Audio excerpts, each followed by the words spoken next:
OFW, Modern Day Heroes. What it is like being an OFW. Overseas Filipino workers being labeled as bagong bayani ng bayan due to their courage and dedication.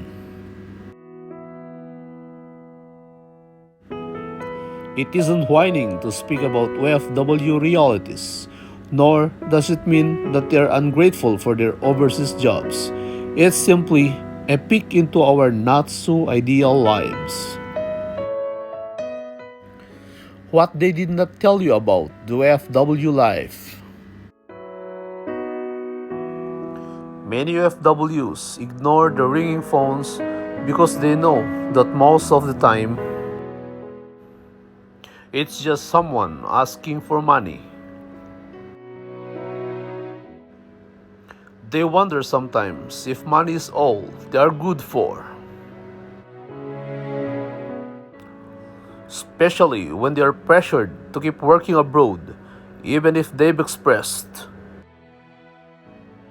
their unhappiness in being away and their desire to come home. Money is not endless. We forget that all those who work in a place where a decent salary can be earned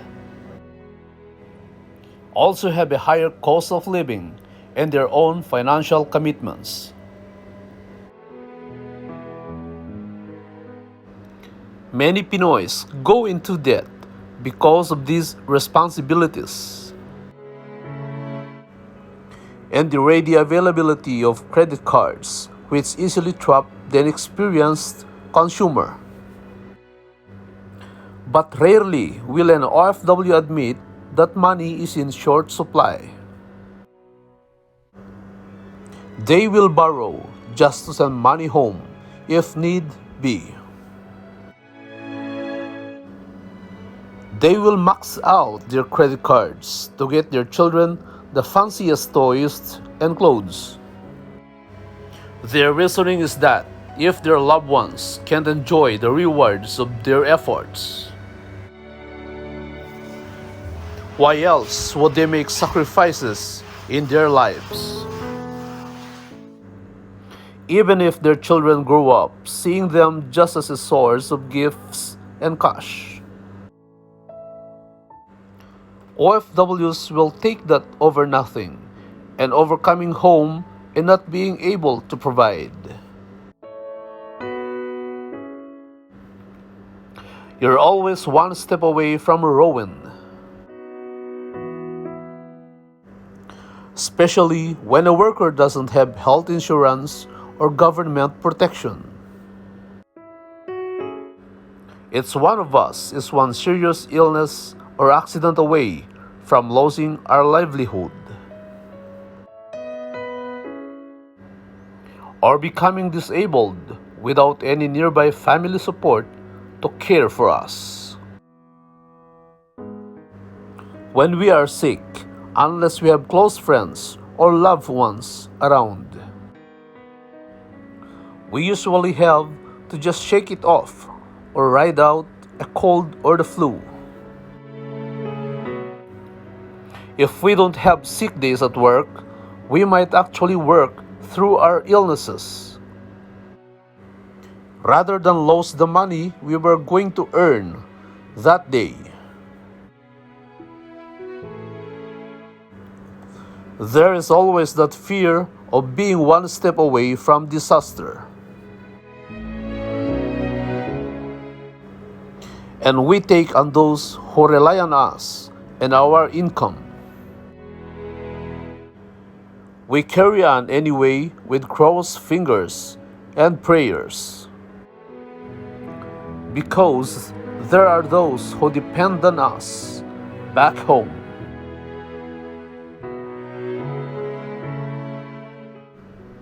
You will wish you could give it up and go home. Every OFW comes to a point where he or she just wants to drop everything and go back home. Sometimes the sacrifices, the loneliness, and the challenges are simply too much to make up for being away. But most OFWs have made enormous sacrifices to be where they are, and have amassed enormous debts just to be able to go abroad. It isn't uncommon for an OFW who has gone home to be pressured to go back abroad because of the unparalleled financial rewards. Many are stuck in cycles of debt and can hardly get by with their daily struggles, let alone think of a long-term financial plan. Its OFW is thought of by their families as a savior, and it's very difficult to give it all up and let everyone down just because they are tired. There's no place like home. Every Filipino who has been displaced and is stuck in a cycle of work and sleep longs for a return to simplicity and the lack of huge financial expectations. For those who left children behind, no amount of money can replace that lost time. But they do what they can and what needs to be done for everyone else to survive.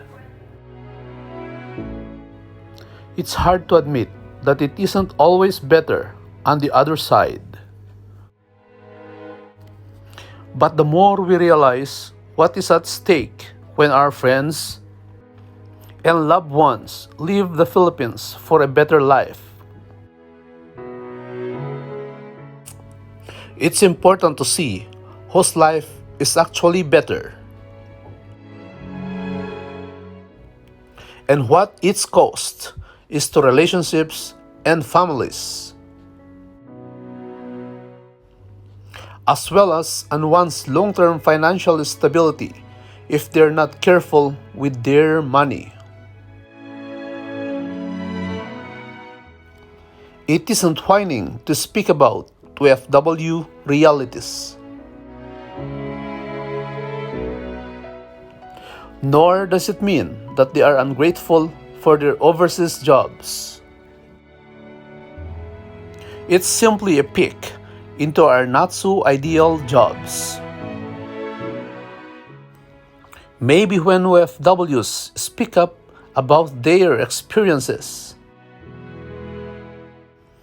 more Filipinos won't think of it as the ultimate goal.